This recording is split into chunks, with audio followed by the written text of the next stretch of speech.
Go this way? Let's go this way.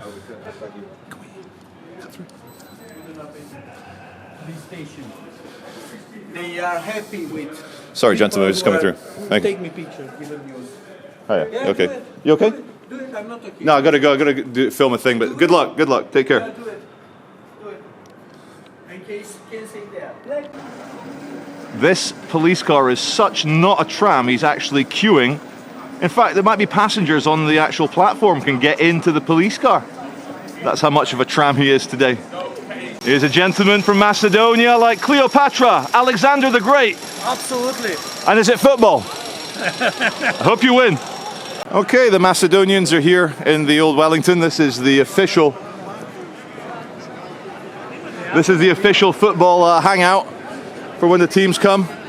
Now, Macedonia, that's where Cleopatra is from. Macedonia, the best country. Alexander the Great! Yes. Go on! Macedonia. Only Macedonia. Yeah. Macedonia in our hearts. Are you going Cleopatra, Alexander the Great? Yeah, way!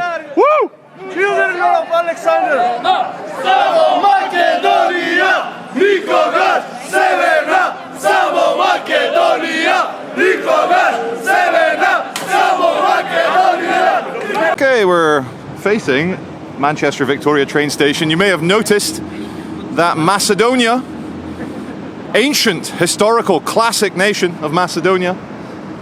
You may have heard me say Cleopatra and Alexander the Great, maybe two of Macedonia's most famous people. And yeah, Macedonia playing England. But for some reason, there's a lot of police liaison officers coming through the garden. The garden. Do you say garden? Garden? The garden. And they are liaison because they wear the blue bibs, not just the tennis ball colour on their jaquetos. And I think they're here obviously to help maintain the King's peace. The King's peace, as the two fans imbibe vast amounts of ethanol and decide to get gladiatorial. Now, I wouldn't mess with the Macedonians. The Indians tried their best, but Alexander the Great was like, no, F you. You're all worshipping Greek gods now. On the back of this officer's jacket, it says Derbyshire Constabulary Football Unit. Derbyshire, Midlander. Hey Danny, how are you, man? Oh, hey, what's up? Good to see you. Yeah, so you got some Macedonian music? Everywhere. Brilliant, that's excellent. Go on, get drumming, go on.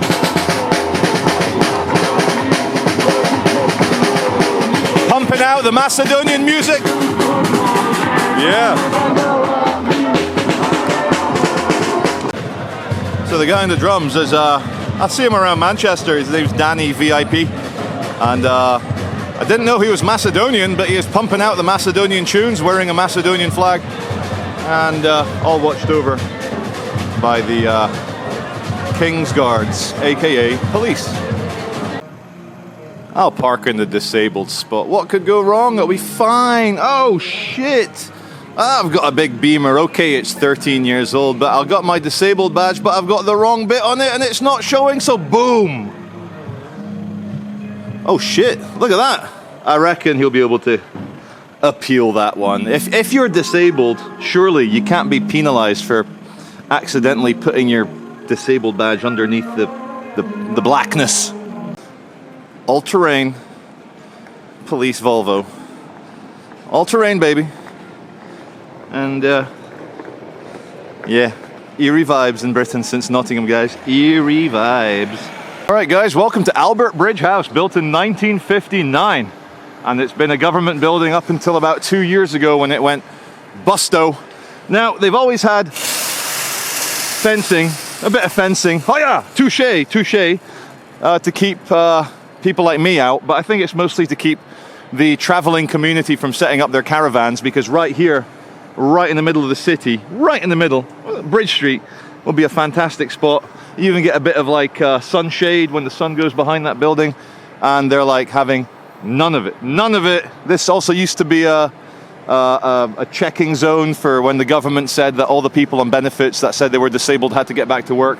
This was one of those checking zones. So I arrive live on the scene. I don't know if they're putting the barriers of peace down or if they're taking them away. I don't know. I think they're taking them away.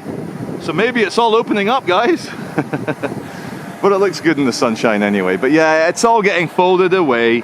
They've had enough. And I'll tell you what I'm going to do. As soon as that lorry moves with these big concrete blocks, I'm going to go straight in there and have a look around Albert Bridge House.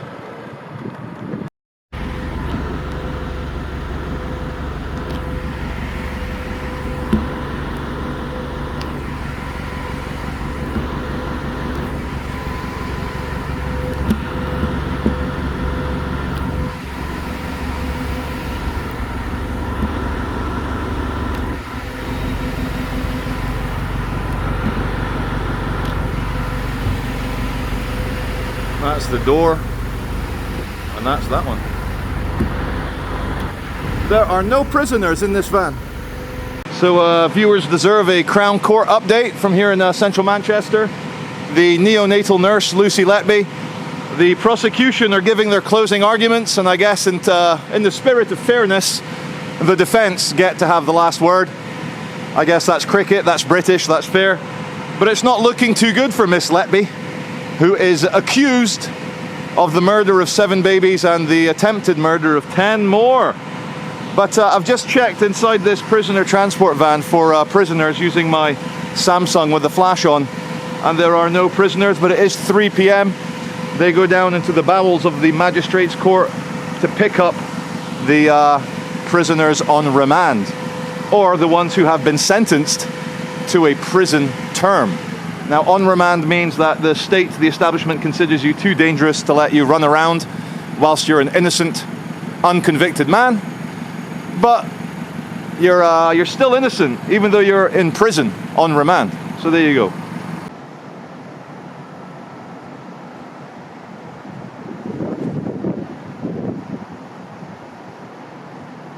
Just opposite the rear entrance of the Magistrates Court, I found the cheapest parking. You know, if you leave your car here for a whole weekend, say from Friday through to Monday, it's actually cheaper to have it clamped than it is to pay for parking for 36 hours.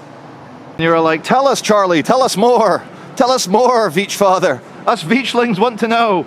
So yeah, there's the Civil Justice Centre, Crown Court, Oast House, Spinning Fields. Here's the rear entrance of the magistrates, and here's your cheap parking for the weekend.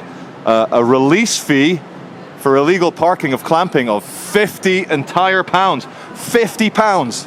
50 pounds. So we're here, this is Staffy. Yeah, look at this. American, half Staffy. Look at that, Kobe, you're a gorgeous doggy. And you've got, this is like the trendy like dog carrier that everyone uses. Yeah, only the best for the Cobes. Only the best for the Cobes. How old are you, Cobes? He's adult age, about maybe 40. Oh, I see. So he's probably about 7.5, something like that, 7? About mid-age now, yeah. Yeah, look at that. Kobe, friendly doggy. You know, in the newspapers, they're going on about the American Bully XL breed and how dangerous it is. But I've met a few of them, and I've never had any trouble. What about you? Is Kobe a good doggy? Well, it's my brother's dog, who's unfortunately in the courts. Oh, anyway. No. Why is he in the courts? Well, it's for nothing. Long story. Yeah, don't say it. Well, I hope he gets okay. He's innocent. But anyway, good. Anyway, what it is, yeah? he got him as a young kid. Yeah. From a puppy farm. Oh, yeah, Kobe. Yeah. Puppy farm, so he was scared of everything. Oh, I see, yeah. An abused dog, basically. Okay, so a bit jittery. Yeah, but now hey, Kobe. Right, he's around love and harmony and peace. Yeah. So did Kobe do something naughty? Is that why your brother's in court? No. I'm not sure. Do you know what? I didn't ask any questions. I don't know, mate. Fair enough. No worries. I live a life I asked no questions. No. Ask me no questions. I'll tell you no lies. Yeah, exactly. That's it. Exactly that, mate. Do you know what, mate? Exactly. Good man. Where's you actually from? I'm half a Scottish Brazilian. Scottish Brazilian, yeah. Here we're back at Albert Bridge House. They've moved the big concretes away. The plot thickens. The canine unit, dogs in transit, private security here. So, want to see the doggy?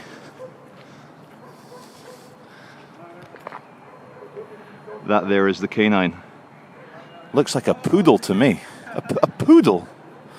But anyway, I don't think anything's happening. I think this is just a gathering of friendly security guys. If I was to be a guessing man, they've changed the security company and the new guys are just acclimatizing themselves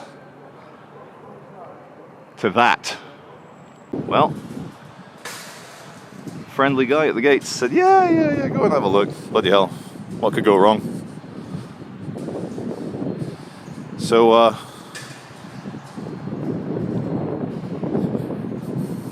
they're probably going to see me from the purple bits. All the guys with the big poodle dog have gone in. But I just wanted to have a look.